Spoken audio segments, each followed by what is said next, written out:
ఖమ్మంలో న్యాయవాద దంపతులపై దాడి జరిగిన ఘటనపై పోలీస్ స్టేషన్లో ఫిర్యాదు ఇచ్చినప్పటికీ నేటి వరకు చర్య తీసుకోలేదని, నిందితులను అరెస్టు చేయలేదని నిరసిస్తూ న్యాయవాదులు రీలే నిరాహార దీక్షలు చేపట్టారు.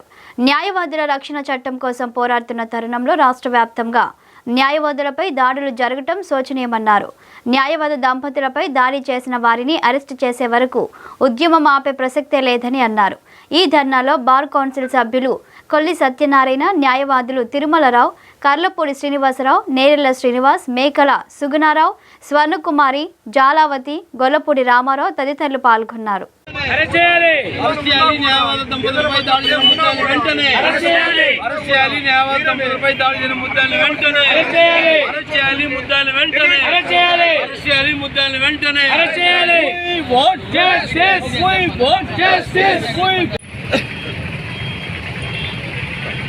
కొంచెం పెద్దగానే మాట్లాడతారు. ఖమ్మం పట్టణంలో న్యాయవాదులుగా ప్రాక్టీస్ చేసినటువంటి క్రిస్టఫర్ గారు, అదేవిధంగా ఆయన భార్య అనురాధ గారు ఖమ్మంలో న్యాయవాదులందరికీ తెలుసు, చాలా సౌమ్యులు. వారు కర్తవ్యాన్ని వారు నిర్వహించడం తప్ప వేరే ఎవరితోనూ గొడవపడినటువంటి మనుషులు. వారికి సంబంధించినటువంటి అపార్ట్మెంట్లో చిన్న డొమెస్టిక్ ఇష్యూని దృష్టిలో పెట్టుకుని దాని పరిష్కారానికి మార్గం వెతుక్కోకుండా వాళ్ళు ఆ డొమెస్టిక్ ఇష్యూని కూడా సెటిల్ చేసుకున్న సమయంలో కొంతమంది అసాంఘిక శక్తులు అక్కడికి వచ్చి పరిష్కారం చేస్తామనే పేరు మీద ఆ ఇద్దరు దంపతుల్ని అమానుషంగాను, అమానవీయంగాను, మహిళని కూడా చూడకుండా అనురాధ గారిని కూడా మగవాళ్ళు చాలా దారుణంగా కొట్టి హింసించడం జరిగింది. ఈ సందర్భంలో న్యాయవాదులకి ఏం సంబంధం అనే మాట రావచ్చు, కానీ ఆ రకమైనటువంటి దాడి చేస్తున్న సందర్భంలో వీళ్ళు న్యాయవాదులను తెలిసి కూడా ఆ అపార్ట్మెంట్ అందరికీ తెలుసు. వీళ్ళు న్యాయవాదులను తెలిసినా కూడా ఆ వచ్చినటువంటి అసాంఘిక శక్తులు ఎవరైతే ఉన్నారో వాళ్ళు మీరు న్యాయవాదులైతే మాత్రం మాకేమిటి, మీరు మమ్మల్ని ఏం చేయగలుగుతారు, మీ కోర్టుకు తీసుకెళ్ళినా మమ్మల్ని ఏమి చేయలేరు అనేటువంటి పరుష పదాలు వాడటంతో పాటు న్యాయవాద వృత్తిని కూడా కించపరిచినటువంటి సంఘటన జరిగింది. కాబట్టి ఖమ్మంలో ఉన్నటువంటి న్యాయవాదులందరూ కూడా బార్ అసోసియేషన్ తీర్మానం ప్రకారం ఈ చర్యని ఖండిస్తున్నారు. అదేవిధంగా అన్ని లీగల్ సెల్స్ కూడా ఆల్ ఇండియా లాయర్స్ యూనియన్ కానివ్వండి, ఇండియన్ అసోసియేషన్ ఆఫ్ లాయర్స్ కానివ్వండి, సివిల్ లిబర్టీస్ అసోసియేషన్ కానివ్వండి, టీఆర్ఎస్ లీగల్ సెల్, అటువంటి అన్ని సంఘాలు కూడా న్యాయవాదులు ఈరోజు ఈ అమానవీయ సంఘటనని ఖండించడం జరిగింది. ఆ ఇద్దరు దంపతులు తమ మీద జరిగిన దాడిని చెప్పుకోవడానికి కూడా చాలా రోజులు మానసికంగా పొంగిపోయి 24వ తారీఖు డిసెంబర్ 24న జరిగిన సంఘటనని 4వ తారీఖు నాడు మాత్రమే మిగతా న్యాయవాదులందరికీ తెలియజేయడం జరిగింది.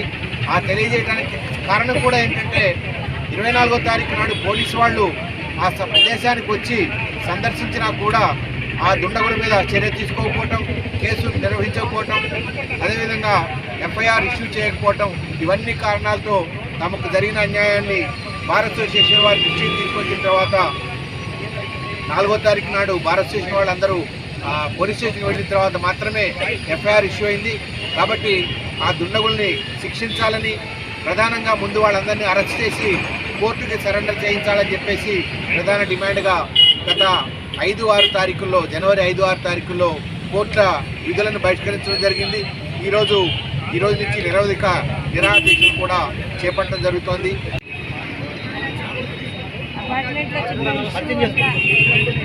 బయట అసలు కారణం ఏంటో కూడా మాకు తెలియదు, కానీ అంటే మా మీద అబాండాలు అపార్ట్మెంట్లో 2 గంటలు జరగాల్సిన మీటింగ్ని 5 గంటల వరకు రాగి ఎవరెవరో 15 మంది 20 మంది మధ్యలో ఉండదు. మా ఇంటి కింద ఉన్న వాళ్ళ మీద నేనేదో తిట్టానని చెప్పేసి ఆవిడ నా మీద వాళ్ళ నాన్నగారికి చెప్పి కంప్లైంట్ ఇచ్చి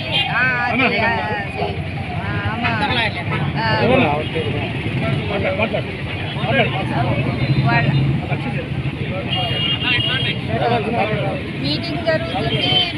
నేను ఒక 2 గంటలు కూర్చొనే వచ్చాయండి. తర్వాత నా మీద ఆమె ఏదో తిట్టిందని చెప్పి అభియోగం ఇచ్చి నాకు వాచ్మెన్తో పైకి పంపించింది. కానీ నేను ఒక పావు గంట 10 నిమిషాల్లోనే కిందికి వెళ్ళండి. కానీ ఆమె నన్ను తిట్టిందని చెప్పేసి చేసింది. కానీ నేను తిట్టలేదని కూడా చెప్పారండి. ఆఖరికి మా సార్ కూడా వచ్చి సరే తిట్టే మేడం, సారీ మేడం అని కూడా చెప్పారు. ఆయన చెప్పిన నేను కూడా సారీ మేడం, ఇక మరి ఇంతకన్నా మేమైతే తిట్టకపోయినా మాతో సారీ చెప్పించారు అని చెప్పడం జరిగింది. కానీ ఆమె దానికి తృప్తి చేతక వాళ్ళ నాన్నగారికి ఫోన్ చేసి పిలిపించగానే ఆయన ఒక 15-20 మంది మధ్యలో వచ్చేసి అసలు ఏం జరిగింది అని అడగకుండా నేను సౌమ్యంగా అంకుల్ ఏమీ నేను అనలేదు మీ అమ్మాయిని అన్నా కూడా ఆయన వినకుండా ఆయనతో పాటు వచ్చిన వాళ్ళు మా మీద మ్యాన్ హ్యాండ్లింగ్ చేస్తూనే ఉన్నారు. అసలు ఏం జరిగిందో తెలియదు. ముందు వెనక అందరు చేరి మమ్మల్ని ఇష్టం వచ్చినట్టు అసలు ఎవరు ఎట్లా మమ్మల్ని కొడుతున్నారో కూడా అర్థం కావట్లేదు. అన్ని రకాలుగా కొట్టి అక్కడ సీసీ క్యాప్చర్ అవుతుందని మమ్మల్ని వేరే అటువైపు ఇంకొక సీసీ లేని ప్లేస్ అని అనుకొని వాళ్ళు మమ్మల్ని ఒక సందులోకి తీసుకెళ్ళి ఇష్టం వచ్చినట్టు నేను ఆడ అని కూడా చూడకుండా ఎక్కడెక్కడో పట్టుకొని నన్ను కూడా ఒక 10 నిమిషాలు 5 నిమిషాల మధ్య బాగా కొట్టి లాగి ఏదేదో చేసి వెనక గీకడం బ్యాంగిల్స్ కూడా అవి మొత్తం బెండ్ అయిపోయి అసలు ఏం జరుగుతుందో కూడా నాకు తెలియదు. మా బాబుకి అప్పటికి ఆరోగ్యం బాగాలేదు, కానీ వాటి కూడా చిన్నోడిని 10వ తరగతి ఇంటర్ చదువుతున్న పిల్లగాడు కూడా పిచ్చిగా 4-5 సార్లు కొట్టారు. దీన్ని కొడుతుండ్రు, నన్ను కొడుతుండ్రు. మా అపార్ట్మెంట్ అందరూ విడ్డూరం చూస్తున్నారు తప్ప ఒక్కళ్ళు కూడా ఆపడానికి ట్రై చేయలేదు. దాంట్లో ఒక్కతను కొంచెం వద్దు అని వస్తుంటే ఆయన కూడా ఇచ్చేసేసి మమ్మల్ని కొట్టడం 10-15-20 నిమిషాల మధ్యలో బాగా కొట్టారు. మొత్తం సీసీలో కూడా క్యాప్చర్ అయింది.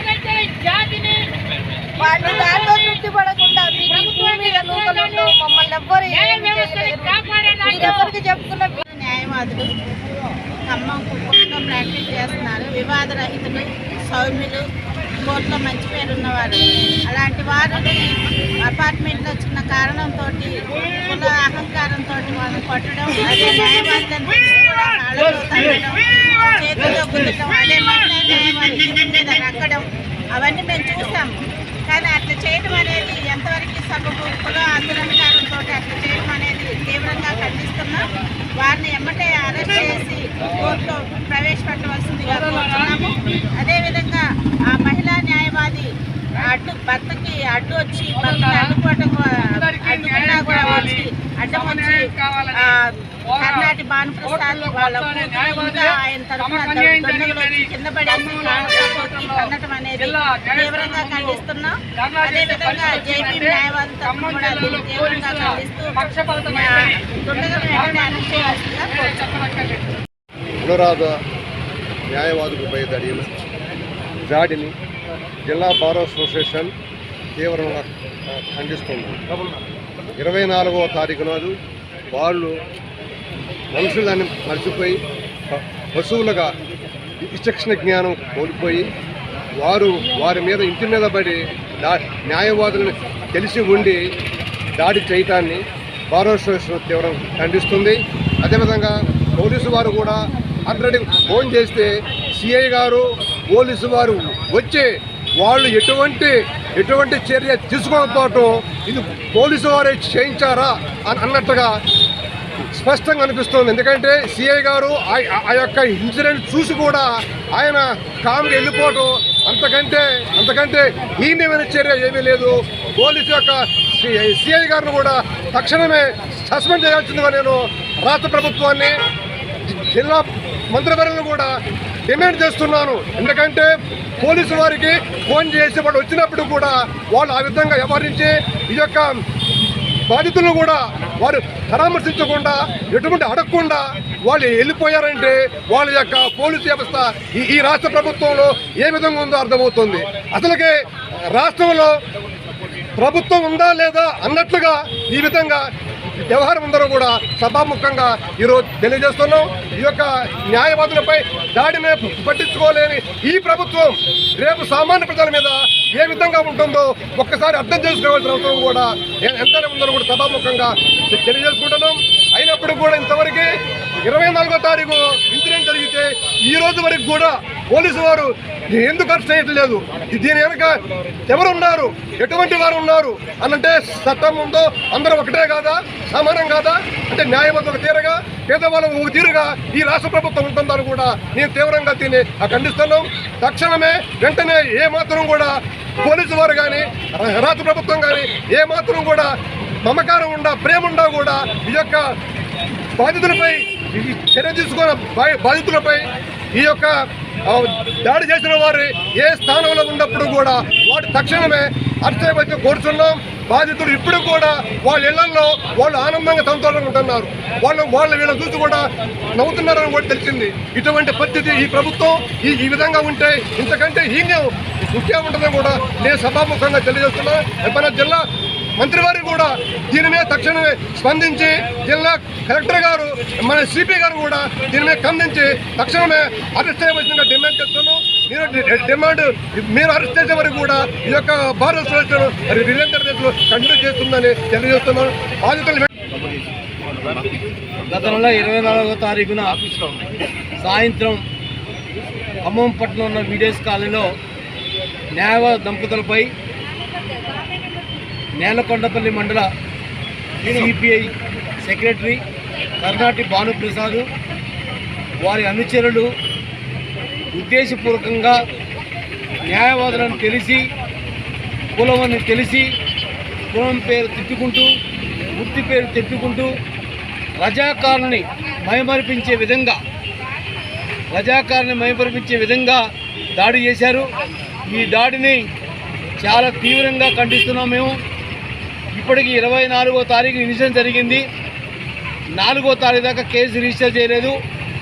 ఇవాళ 9వ తారీఖు ఇంతవరకు ముద్దాయిల్ని అరెస్ట్ చేయలేదు. ముద్దాయిలు చాలా బలవంతులు, పలుకుబడి ఉన్నవాళ్ళు. మేముగా అరెస్ట్ అయ్యే వరకు నిరాహార దీక్ష కంటిన్యూ చేస్తూ అవసరమైతే ఉద్యమ కార్యాచరణని మార్చుకుంటూ అవసరమైతే పోలీస్ స్టేషన్ ముట్టడి కార్యక్రమం కూడా చేస్తాం. మీ ద్వారా ఖమ్మం జిల్లా పోలీస్ యంత్రాంగానికి, ఖమ్మం జిల్లా అధికారులకి విజ్ఞప్తి చేస్తున్నాం. ఎస్సీ ఎస్టీ యాక్టు 307 కింద అరెస్ట్ అయిన వాడికి స్టేషన్ బెయిల్ ఇచ్చే అధికారం లేదు. కావున ఇమీడియట్గా తక్షణమే అరెస్ట్ చేసి వారిని కోర్టులో